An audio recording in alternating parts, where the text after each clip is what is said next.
అంబరాల వీధిలో చిన్ని చందమామరా, అందున ఒదిగుందిరా చెవుల పిల్లిరా.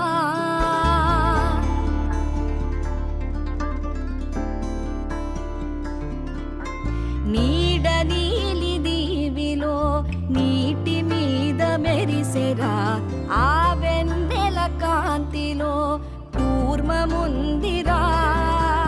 అమాయత వెలుకి తాంబూల పెటిక కట్టుందిరా, తాపిగా ఈదుకుంటూ నీళ్ళల్లో ఏములో దాకుందిరా. తారలాంటి ఆకారం తాళమే దానికి వేసుందిరా, లెక్కనే